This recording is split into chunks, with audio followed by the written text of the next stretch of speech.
Hi hello welcome to post 360. నేను మీ మురళీ రాపల్లి. అదేంటో నాకు అర్థం కాదు. ఎస్ఐఆర్ స్టార్ట్ అయినప్పుడు దగ్గర నుంచి దేశవ్యాప్తంగా ఎవరైతే బీజేపీ పార్టీకి ఓట్లు వేయరని తెలిసిందో వాళ్ళ ఓట్లు మొత్తం గాయబ్ అవుతూనే ఉంటాయి. కారణం ఏదైనప్పటికీ కూడా ఓట్లు గాయబ్ అవడం మాత్రం పక్కా.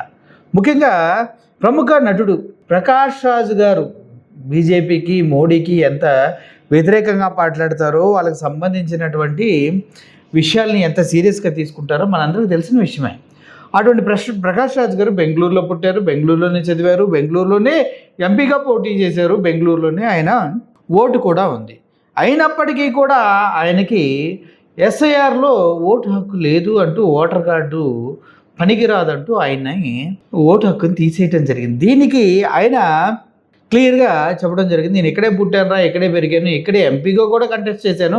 మరి ఏ ఆధారాలతో మరి నన్ను ఎంపీగా కంటెస్ట్ చేసే ఒప్పుకున్నారు? ఏ అఫిడవిట్ని ఎలక్షన్ కమిషన్ ఎలా యాక్సెప్ట్ చేసింది? పెచ్చదవల్లారా అంటూ ప్రశ్నిస్తూనే ఆట ఇప్పుడే స్టార్ట్ అయింది, ఇక గొప్పగా ఉండబోతుంది అంటూ ఆయన చెప్పడం జరిగింది. అయితే అందరూ అంటారు, 3-4 నీకు ఓటర్ కార్డులోనే 3-4 ప్రదేశాల్లో నువ్వు ఓటేసినట్టు ఉంది అనేసి చెప్తున్నారు. అది కేవలం అభియోగం మాత్రమే, దాంట్లో ఎటువంటి వాస్తవం లేదు. ఇప్పటివరకు ఆయనకు ఉన్నది ఒకే ఒక ఓటర్ కార్డు, ఒకే ఒకటి, అది కూడా బెంగళూరులో ఉంది. దానికి పెట్టుకొని ఆయన గతంలో ఎంపీగా కూడా కంటెస్ట్ చేయడం జరిగింది. ఈ మొత్తం చూసిన తర్వాత కూడా సిగ్గు రాలేదు వీళ్ళకి. ఒకసారి ప్రకాష్ రాజ్ గారు ఏమంటున్నారో ఒకసారి వినండి.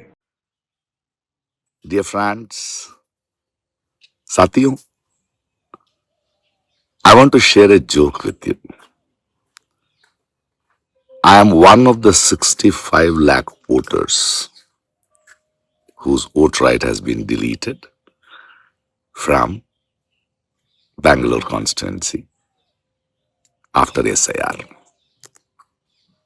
Nice joke, no? I was born in this constituency. I lived in this constituency. I had my schooling, college, theatre. And for your kind information, I was an MP candidate of this constituency too. Well, the joke is nice. Game on. Let me see what is the process I have to go through. Kya kaagaz dikhana padega to get back my voter ID. Well, game on. But one little word. My friend, you can use your powers to deny few of the citizens the right to vote who may not elect you. But can you stop us, my dear friend, from our power of bringing you down? Just asking. Bye. ఆయన మోడీ గారు ఎలా అయితే camera ముందుకు వచ్చి ఇలా ముక్కు పొటాలు కనిపించేలాగా మాట్లాడారో అలా ఇమిటేట్ చేసుకుంటూ మాట్లాడాడు ప్రకాష్ రాజ్ గారు. నిజంగా చెప్పాలంటే ఆయన అక్కడే పుట్టి అక్కడే పెరిగినా ఆయన ఓటు తీసేశారంటే మామూలు విషయం కాదు కదా. ఆ మాత్రం రెస్పాన్స్ ఇవ్వాల్సిందే. లేకపోతే ఎవడైనా తీసేస్తాడు. సిటిజన్గా ఉన్నప్పుడు ఓట్లు ఎలా తీసేస్తారా? బుర్ర తక్కువ ఎదవలారా? అండ్ ఆయన 4 ప్రదేశాల్లో ఓటు హక్కు కలిగి ఉన్నాడు అనేది కూడా అసత్య ప్రచారం. అందుట్లో ఎటువంటి వాస్తవం లేదు.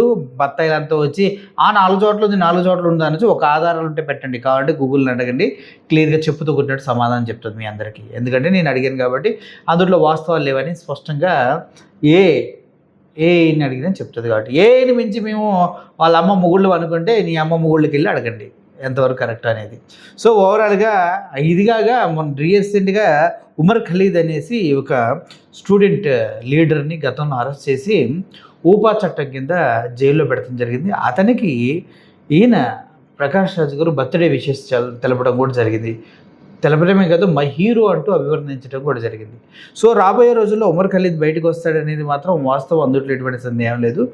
అప్పుడు ప్రకాష్ రాజ్ గారు వీళ్ళంతా కలిసి జెన్జీ గ్రూప్ అంతా ఎటువంటి ప్రొటెస్టులు చేస్తారనేది నాకైతే అర్థం కావట్లేదు. ఇప్పటికీ ఓటు హక్కును మాత్రం తీసేశారు, ఓటర్ ఐడీని తిరిగి పొందొచ్చు, అదంత పనిలే. కానీ ఇప్పుడు ఆ చేసిన ద్రోహాన్ని ఎలా మర్చిపోతారు? 65 లక్షల మంది ఓట్లు తీసేస్తే అందుట్లో ఈయన ఒకడున్నాడు. ఇంకా ఇట్లాంటి బాధ్యతలు ఎంతమంది ఉన్నారో ఒకసారి ఆలోచించుకోండి. ఎవడైతే వాళ్ళ సంఖ నాగుతూ బత్తాయి కబుర్లు చెప్తారో, బత్తాయి కబుర్లతో బత్తాయిలను తయారు చేస్తారో వాళ్ళకి మాత్రమే బీజేపీ ఎస్ఐఆర్ కలిసి ఓటు హక్కు ఇచ్చేలా ఉన్నాయి చివరికి. మళ్ళీ దీనికి తోడు డీలిమిటేషన్ అని పెడుతున్నారు. ఆ డీలిమిటేషన్ పెడితే రాజ్యాంగాన్ని మార్చేసి సౌత్ ఇండియన్ స్టేట్లు మొత్తాన్ని కుడిపించేస్తారు. అందులో ఎటువంటి సందేహం లేదు. సో అర్థం చేసుకుని డీలిమిటేషన్కి వ్యతిరేకంగా ఉండాలని కోరుకుంటూ సెలవు తీసుకున్నాను. Thank you for watching video. Murali signing off. Thank you so much.